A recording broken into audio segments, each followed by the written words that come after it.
Apophenia is the human tendency to perceive meaningful patterns within random data. The term apparently dates back to 1958 when Klaus Conrad described in groundbreaking detail the prodromal mood and earliest stages of schizophrenia. He coined the word apopheny to characterize the onset of delusional thinking and psychosis. Conrad's theories on the genesis of schizophrenia have since been partially, yet inconclusively, confirmed in psychiatric literature when tested against empirical findings. Conrad's neologism was a translation into English as apophenia, from the Greek apo, away, from plus phenian, to show, to reflect the fact that a person with schizophrenia initially experiences delusion as revelation. In 2001, neuroscientist Peter Brugger referenced Conrad's terminology and defined the term as the unmotivated seeing of connections accompanied by a specific experience of an abnormal meaningfulness. Apophenia has come to imply a universal human tendency to seek patterns in random information, such as gambling.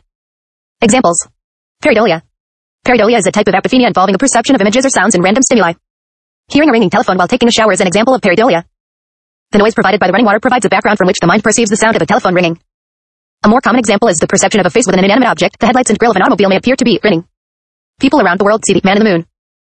People sometimes see the face of a religious figure in a piece of toast or in the grain of a piece of wood. Another common example is of one standing in a large crowd and perceiving that several people within the crowd are calling one's name.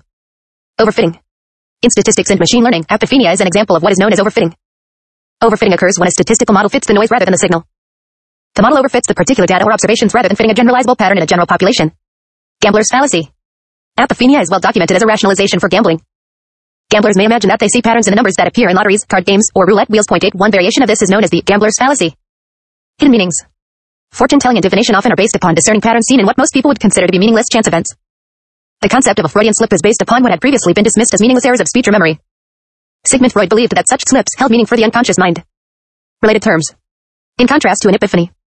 An apopheny, i.e., an instance of apophenia, does not provide insight into the nature of reality nor its interconnectedness, but is a process of repetitively and monotonously experiencing abnormal meanings in the entire surrounding experiential field.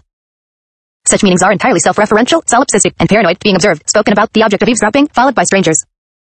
Thus the English term apophenia has a somewhat different meaning than that which Conrad defined when he coined the term apopheny. Patternicity. In 2008, Michael Shermer coined the word patternicity, defining it as the tendency to find meaningful patterns in meaningless noise. Agenticity. In The Believing Brain, 2011, Shermer wrote that humans have the tendency to infuse patterns with meaning, intention, and agency, which he called agenticity. Randomania. In 2011, parapsychologist David Liu proposed that apophenia is one end of a spectrum and that the opposite behavior, attributing to chance what are apparently patterned or related data, should be called randomania. He asserted that dream precognition is real, and that randomania is the reason why some people dismiss it.